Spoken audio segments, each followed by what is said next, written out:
시기 온 옷에 맞춘 바 선지자 하박국의 기도라. 여호와여, 내가 주께 대한 소문을 듣고 놀랐나이다.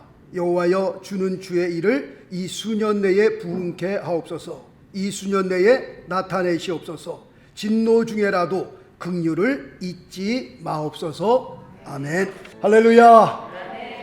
부흥을 위해 기도하고 계십니까? 예, 아멘이십니까? 예, 아멘. 2024년도에 여러분들 기도하실 때마다 부흥을 하나님 허락하여 주옵소서, 부흥을 주시옵소서 기도할 수 있기를 바라겠습니다. 할렐루야. 아멘. 지난 주일에 이런 말씀을 드렸습니다. 바다의 파도는 사람의 힘으로 일으킬 수 있는 것이 아닌 것처럼 교회의 부흥은 사람의 힘으로나 사람의 능으로 일으킬 수 있는 것이 아니다. 그렇다면 부흥은 누가 일으키는 겁니까? 부흥은 하나님, 오직 하나님 한 분만이 하실 수 있는 일이다. 부흥의 주체는 누구냐? 하나님이 부흥의 주체가 되신다라고 말씀을 드렸습니다. 그러므로 우리는 부흥을 위하여 기도할 뿐입니다. 왜냐하면 부흥이라고 하는 것은 하나님의 손에 있는 것이요, 하나님께서 하시는 일이기 때문에 그렇습니다. 오늘은 부흥과 회개에 관련된 말씀을 통해서 같이 은혜를 나누려고 합니다. 성경적으로 그리고 역사적으로 교회의 부흥이 일어나게 되면은 그 부흥과 함께 어김없이 나타나는 현상 또는 일어나는 역사가 있습니다. 그것은 회개의 역사입니다. 느헤미야 8장에 보면 모든 백성이 광장에 모여 제사장 에스라가 하나님의 말씀을 낭독하는데 그 낭독하는 하나님의 말씀을 듣게 됩니다. 하나님의 말씀을 들을 때에 온 이스라엘 백성이 하나님 말씀 앞에 모두가 일어나서 하나님의 말씀을 경청하게 됩니다. 하나님의 말씀은 새벽부터 시작해서 낮 12시까지 약 한 6시간 정도, 7시간 정도 하나님의 말씀을 낭독하게 됩니다. 그런데 그 여러 시간 하나님의 말씀이 낭독되는 그 시간에 어떤 일이 일어나느냐? 자, 말씀 볼까요? 느헤미야서 8장 9절 말씀을 보니까 백성이 율법의 말씀을 듣고 다 우니라 라고 기록되어 있습니다. 낭독되어지는 하나님의 말씀 앞에, 선포되는 하나님의 말씀 앞에 그 여러 시간, 장시간 동안 그 말씀 앞에 모든 사람이 일어나 말씀을 듣는 가운데에 그 말씀을 통해서 눈물을 흘리는 회개의 역사가 일어나게 되는 것을 보게 됩니다. 눈물을 흘리며 회개하는 그 역사 위에 어떤 일이 또 벌어지고 있느냐? 또 말씀 볼까요? 느헤미야 9장 1절 말씀 보니까 그달 24일에 이스라엘 자손이 다 모여 금식하며 굵은 배를 입고 티끌을 무릅쓰고 철저히 회개하는 회개의 모습을 보게 됩니다. 그 다음 절 느헤미야 9장 2절 모든 이방 사람과 절교하고 서서 자기의 죄와 열조의 허물을 자복하고, 그 다음 절 이날에 낮 4분지 1은 그 초에 서서 그 하나님 여호와의 율법을 낭독하고 4분지 1은 죄를 자복하고 그 하나님 여호와께 경배하는데 라고 기록되어 있는데 이것이 바로 부흥입니다. 세상 죄와 절교하고 내 죄와 조상 죄를 하나님 앞에 낱낱이 다 고하고 말씀의 자리로, 기도의 자리로 돌아오는 것, 하나님을 예배하는 예배의 자리로 돌아오는 것, 이게 바로 부흥이다라고 말씀을 드립니다. 신약으로 넘어와서 사도행전 2장에 보면 베드로가 성령 세례를 받고요, 성령 충만한 가운데에 하나님의 말씀을 선포합니다. 너희는 이 세상에 구주로 오신 하나님의 아들 예수를 너희가 십자가에 못 박아 죽였느니라. 그러나 그는 사망에서 부활하셨고 하나님께서는 너희가 십자가에 못 박은 예수를 주와 그리스도가 되게 하셨느니라 라는 하나님의 말씀을 선포하게 되면서 그 말씀과 함께 어떤 일이 일어나느냐? 자, 말씀 볼까요? 사도행전 2장 37절 말씀 보니까 그 말을 듣고 저희가 이 말을 듣고 마음에 찔려 베드로와 다른 사도에게 물어가라되 형제들아 우리가 어찌할꼬 하거늘 이라고 되어 있습니다. 선포된 그 하나님의 말씀에 마음이 찔려서 가슴을 치면서 우리가 그러면 어떻게 하면 되겠습니까? 우리를 구원하러 오신 예수 그리스도 하나님의 아들을 우리가 십자가에 못 박았으니 우리가 그러면 어떻게 하면 되겠습니까? 가슴을 치며 회개하는 그 역사와 함께 초대 예루살렘 교회는 큰 부흥의 역사가 시작되었습니다. 초대 예루살렘 교회의 그 부흥의 시작은 회개와 함께 역사를 시작했던 것을 우리는 말씀을 통해서 볼 수 있는 겁니다. 1904년 영국 웨일즈에서도 큰 부흥의 역사가 일어났습니다. 이반 로볼츠라고 하는 사람은 영적으로 침체되어 있는 이 땅에 하나님 부흥을 주옵소서 13년 동안을 기도를 했습니다. 13년 동안 기도했던 그 기도의 응답이 마침내 그곳에 부흥이 일어나게 되었습니다. 1904년 11월 6일 주일날 단에서 말씀을 전하는데 그 말씀이 선포되면서 그 말씀과 함께 강력한 성령의 임재와 함께 온 회중이 눈물 바다를 이루었다라고 기록되어 있습니다. 그때 그들이 느낀 그 느낌을 이렇게 표현하고 있습니다. 전기 충격을 받는 느낌이었다. 그냥 말 그대로 일렉트릭 샥이에요. 그냥 전기에 혹시 감전되어 보신 적 있으세요? 저는요 전기에 한번 감전이 되어 봤는데요 진짜요 감전이 되니까 이렇게 하고서 만화에 보면 머리까지는 안 썼지만 피식피식 안 썼지만 만화에 보면 뭐 혹시 또 영화에 보면 하고 쓰러지는 거 있잖아요. 전기에 감전이 되니까요 이 손에서부터 온몸에 막 전기가 일렉트릭 샥이 진짜 그냥 말 그대로 그냥 그리고 제가 뒤로 그냥 나가 떨어졌어요. 그런데 1904년 11월 6일 날 단에서 선포되는 그 말씀과 함께 성령의 임재와 함께 온 백성들이 회개하며 눈물을 흘리며 회개하는데 그때의 당시에 그 성령의 임재하시는 그 역사가 마치 일렉트릭 샥 전기에 감전된 그런 느낌이었다라고 역사는 기록하고 있습니다. 이런 엄청난 회개와 함께 큰 부흥이 일어나게 되면서 30일 만에 3만 7천 명이 죄를 회개하고 예수를 영접하는 역사가 일어났습니다. 5개월 만에 10만 명의 웨일즈 사람들이 그리스도 앞으로 모이는 역사가 있었습니다. 술집들은 장사가 안 돼서 술집들을 다 문 닫게 되는 역사가 일어나고요. 사람들의 삶은 변화되기 시작했다라고 말씀하고 있습니다. 그 엄청난 부흥의 역사, 회개와 함께 일어난 그 역사와 함께 사람들이 변화되고 술집들이 문이 닫는 그런 역사가 1904년도에 일어났습니다. 한국에서는 1907년도에 평양에서 큰 부흥의 역사가 일어났던 역사가 있었습니다. 1월 6일부터 15일까지 장대현 교회에서 4교회가 연합하여 말씀 사경회가 일어났습니다. 그때 14일날 집회 때에 또 말씀과 함께 성령께서 강하게 임재하시면서 거기에 모였던 온 성도들이 또 회개하는 회개의 역사가 일어났습니다. 이때의 상황을 이렇게 보고하고 있습니다.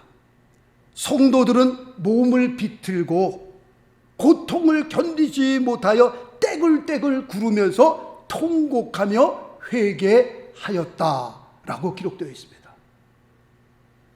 마치 먹은 것을 고통스럽게 토해내듯이 그렇게 죄를 토하여 냈다 라고 기록되어 있습니다. 이렇게 시작된 회개는 저녁 8시부터 시작해서 새벽 2시까지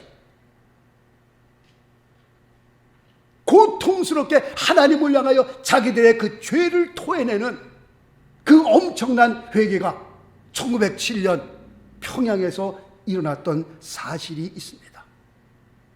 그리고 이런 회개와 함께 어떤 역사들이 일어났느냐, 도둑 맞은 물건들이요 다시 돌아오는 역사가 있었습니다. 도둑 맞은 닭이 다시 돌아오고요, 도둑 맞은 개가 다시 돌아오고요, 도둑 맞은 소가 다시 돌아오고요, 돈을 빌려가고 그 돈을 돌려주지 않았는데 빌려준 돈들이 다시 돌아오기 시작하고요, 사람이 사람을 찾아가서 용서해달라고 용서를 비는 역사들이 일어나고요, 1907년도에 한국의 그 엄청난 역사는, 그 부흥의 역사는 이런 회개와 함께 시작되었습니다. 그냥 눈물 뿌려 회개하는 그 회개로 끝난 것이 아니라 정말 줄을 쭉 서갖고요, 한 사람씩 올라가갖고 하나님 앞에 그 죄를 지었던 그 더러운 죄들을 다 고백하면서 나는 하나님 앞에 이런 죄인입니다. 나는 하나님 앞에 이런 죄인입니다. 돌아오는 물건들이 하도 많아갖고 창고를 질 정도로 1907년도에 일어났던 그 평양 대부흥은 이런 회개와 함께 시작이 된 겁니다. 부흥이 오면 그 부흥과 함께 반드시 일어나는 역사가 있는데 그것은 회개의 역사입니다. 그러므로 회개가 없는 부흥, 그것은 있을 수도 없는 일이고요, 만약에 그런 일이 일어난다 할지라도 그 부흥은 가짜 부흥입니다. 부흥이라고 말할 수 없습니다. 왜냐하면 부흥은 반드시 회개의 역사를 동반하기 때문에 그렇습니다. 그렇다면 우리가 무엇에 대한 회개입니까? 무엇에 대한 통곡입니까? 말씀드린 것처럼 죄에 대한 통곡이요, 죄에 대한 회개입니다. 자, 말씀 보겠습니다. 마태복음 5장 4절 말씀 보니까 애통하는 자는 복이 있나니 저희가 위로를 받을 것이며, 여기서도 무엇에 대한 애통입니까? 내 신세 한탄하는 그런 애통입니까? 그런 눈물입니까? 아닙니다. 이것은 분명 죄에 대한 애통이요, 이것은 분명 죄에 대한 통곡이라고 말씀드릴 수 있습니다. 빌리 그레이엄 목사님이 이런 말을 했습니다. 부흥이 오면 첫 번째, 하나님의 거룩하심을 우리가 보고 그 하나님의 거룩하심을 경험하게 된다. 두 번째는 그 거룩하신 하나님 앞에 내 모습을 발견하고, 내 모습이 하나님 앞에 더러운 죄인이구나, 정말 심판받아 죽을 수밖에 없는 더러운 죄인이구나 라는 것을 깨닫게 된다 라고 말씀하셨습니다. 우리가 애통해야 할, 통곡해야 할 이 죄, 이 죄를 저는 좀 이렇게 비교하고 싶습니다. 죄가 무엇이냐? 그러면 죄는, 죄송합니다마는 똥이라고 좀 비유하고 싶습니다. 죄 이꼬르 똥, 이렇게 좀 비유하고 싶습니다. 무슨 뜻이냐? 똥을요, 우리 몸 안에 품고 있을 때에는 그 똥이 더러운지 모르는 겁니다. 그 똥을 내 안에, 내 몸속에 품고 있으면서도 불구하고 그게 더러운지 알지 못하는 겁니다. 그러나 내 안에 있는 그 똥이 밖으로 나오게 되면 그때서야 그 똥에 대한 더러움을 알게 되는 겁니다. 내 몸 안에 있는 똥이 밖으로 나왔다고 해서 야, 너무 아깝다, 그리고 그 똥을 껴안고 아까워하고 좋아서 간직하는 사람은 아무도 없습니다. 그냥 플러시해버리죠. 그냥 보지도 않고. 왜? 더럽기 때문에. 똑같은 원리입니다. 내가 죄를 내 안에 품고 있을 때에는 그 죄가 더러운 죄인지, 정말 하나님 앞에 심판받아야 마땅할 죄인지 우리가 알지 못하는 겁니다. 죄가 죄인 줄 알지 못한다라고 하는 겁니다. 죄가 더러운 줄을 알지 못하니 우리가 죄와 함께 뒹굴고 죄와 함께 먹고 마시는 겁니다. 그러면서도 불구하고 죄가 더러운지 우리가 모르는 겁니다. 더러운 줄 알지 못하는 겁니다. 그러나 하나님의 은혜가 임하고 강력한 성령께서 우리에게 임하게 되면, 우리가 성령 가운데 역사는 성령 가운데 하나님의 영광을 보게 되면 내 안에 있는 죄가 드러나면서 우리가 그 죄의 더러움을 보게 되는 겁니다. 그리고 내가 그 거룩하신 하나님 앞에서 정말 그 죄의 더러움을 보게 되는 겁니다. 그러니 그 거룩하신 하나님 앞에서 내 더러운 죄를 보니 내가 회개하지 아니할 수 없는 겁니다. 하나님의 영광을 본 이사야 선지자가 이렇게 고백을 합니다. 말씀 볼까요?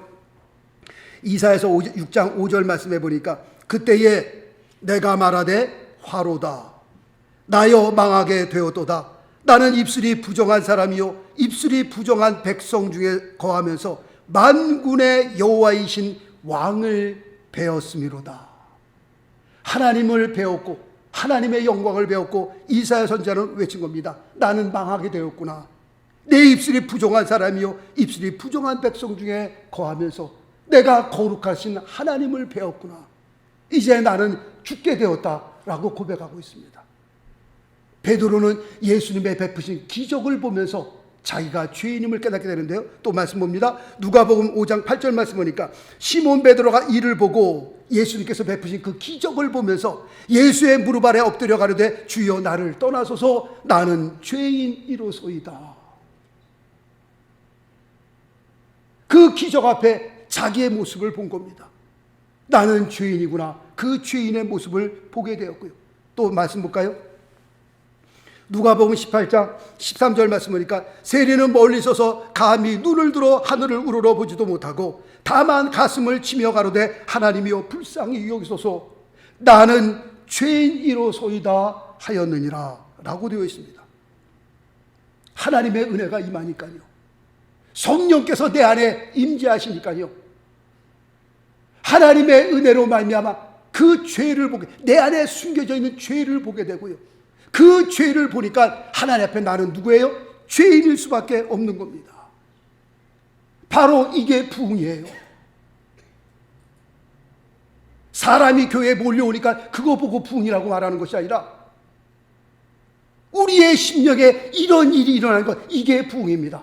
다음 주날 말씀드리겠습니다만은 사람이 몰려오니까 부흥이 됐구나, 그게 아니라 부흥이 되니까 사람이 몰려오는 겁니다.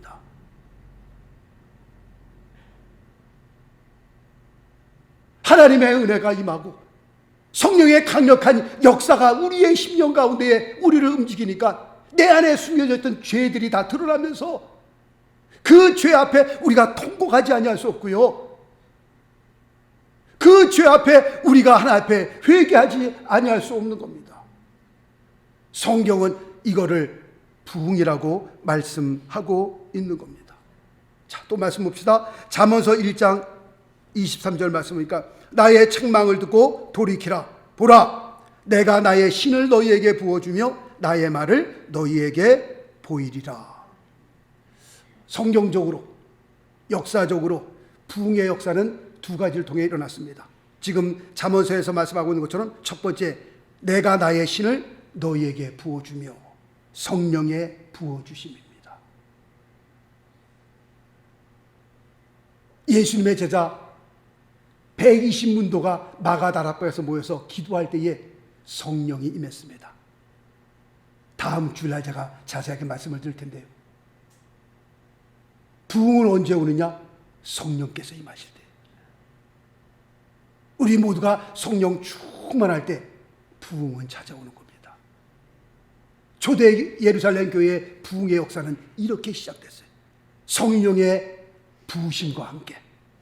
두 번째로는 하나님의 말씀이 임할 때에, 아까 말씀드린 것처럼 제사장 에스라가 하나님의 말씀을 낭독하는데 그 말씀 앞에 모든 사람들이 울면서 회개하는 역사. 성령 충만을 받고 베드로가 나가서 하나님의 말씀을 전파하는데 그 하나님의 말씀 앞에 모든 백성들이 마음에 찔려 눈물을 흘리며 회개하는 역사가 일어났습니다. 두 가지입니다. 성령이 강하게 임재하시면서 하나님의 말씀 앞에 우리 모두가 찔림을 받는 그 역사입니다. 하박국 선지자가 간절한 마음으로 부흥을 위하여 기도했던 것처럼 하나님, 우리가 하박국 선지자의 그 심령을 갖게 하여 주셔서 하나님, 우리에게도 기도할 수 있는 은혜를 베풀어 주옵소서. 오늘날 힘을 잃어가고 있는 교회의 모습들을 보면서, 오늘날 생명력을 잃어가고 있는 성도들의 모습을 보면서 세상에 나가 소금의 직분을 감당하고 빛의 직분을 감당해야 할 우리 교회가 소금의 맛을 다 잃어버리고 짠맛을 잃어버린 아무 쓸데없는 소금으로 지금 서 있는 우리들의 모습들을 발견하면서 풍전등화와 같이 세상 바라 앞에 이제 빛을 다 잃어버리고 있는 우리들의 모습을 바라보면서 하나님, 오늘날 우리가 부흥이 필요합니다. 하나님께서 하박국 선지자에 주셨던 그 귀한 심령이 우리의 심령이 되어서 하나님, 우리의 심령에 부흥을 주님 주시고 이 땅에 부흥을 주님 주시고 교회에 주님 부흥을 주셔서 다시 한번 생명력을 얻게 하시고 다시 한번 힘을 얻게 하시고